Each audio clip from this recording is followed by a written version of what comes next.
The president says that through the coffee revitalization program, we distributed nearly 50,000 seedlings in 4 counties, boosting production and raising earnings from 32.8 billion shillings in 2023 to 38 billion shillings in 2024. We are on track to grow exports from 48,000 to 60,000 metric tons this year. Whoever wrote that script should be fired. Why? You cannot tell us that you increased production in 1 year because you provided seedlings for coffee. Because coffee takes 2.5 years for it to yield, the first yield. So whoever wrote that script for the president should be fired with immediate effect. Because that is erroneous. It is not factual.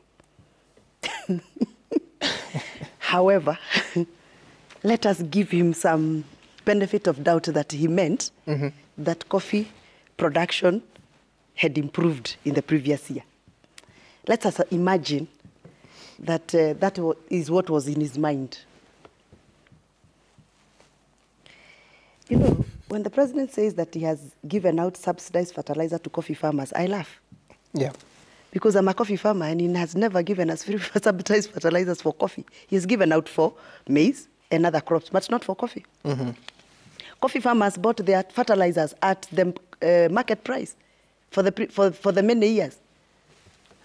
The only subsidized fertilizer that was delivered in some of the factories by the government was that adulterated fertilizer, the one that had uchafu, the one that had stones and sands and other things that I don't want to mention. Maybe people are having dinner. And the impact of that boreagushi, the impact was very expensive to most of the farmers because we had to look for lime to come and use on top of our soil so that we can reduce the acidity that was caused by that adulterated fertilizer. So some farmers were forced to spend more to correct their soils.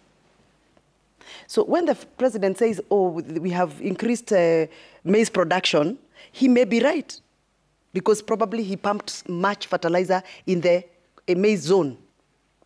But he did not pump as much fertilizer in the coffee zone, and whatever he has said there is not factual.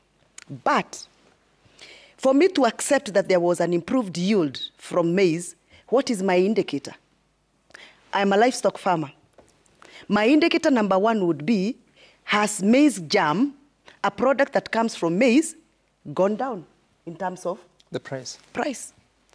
Has maize germ, cotton seeds, and whatever else we use for our feed manufacturing for our livestock, the raw materials that comes and depend on maize as a crop, have they gone down in terms of pricing? The indicators are also telling us that they have not. I am a farmer myself. I buy maize germ on a daily basis, and I can tell you there is no change. So where is that maize that he's saying? The many tons, how many tons did you talk about? Those many tons he's talking about of maize. The tons talking about 67 million bags. Okay, so where did the maize go? Because if there was much maize in the country, it was sufficient for our domestic consumption, we should have had some little impact when it comes to some of the things that we use as indicators. Number 2 indicator. If there was a lot of maize in the country coming from the impact of subsidized fertilizer, the prices of milk itself should have gone up because farmers would have produced better quality milk and the milk offtake level price would have improved. But from where I come from in Githunguri, noting that we are one of the best in terms of milk production, farmers are still crying. In fact, let me tell you. Isn't the price of milk better now? No, it isn't. It is even at its worst. How much is a litre now? You know, the president has been saying that the price of milk has improved to 50 shillings per litre. And I wonder who feeds him with this kind of information. How much is it in Githunguri? It is still at 42. It's 41, 42 shillings per litre. The president keeps talking about 50 shillings. I don't know where he gets that figure from. So for me, subsidized fertilizer to me was a government business. A project to mint money for the political class of this country. You all know what happened with the fertilizer scam. And unfortunately, from the commercial understanding that I have, subsidized fertilizer has had a negative effect on private business and private sector. Where I come from, every town has many agrovet shops. Yep.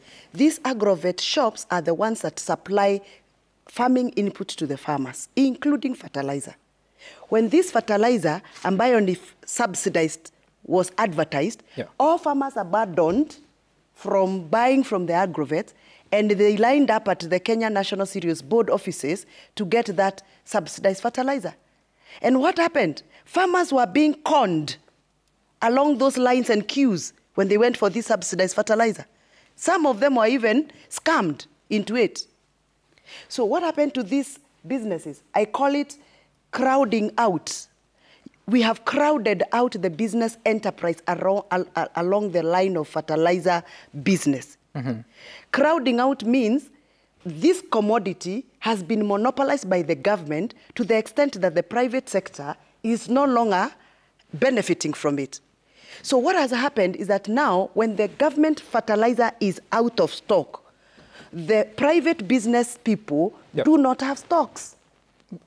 So when the government doesn't have the subsidized fertilizer in stock, hold on a minute, when the government doesn't have those fertilizers, the subsidized ones, in stock, if I want fertilizer, for example, in Githunguri, we farm all along the year. Yes. I can't find fertilizer in the shops because the shopkeepers are afraid I might bring my stocks and then this government fertilizer comes and then nobody is going to buy it and I will have dead stocks. Yet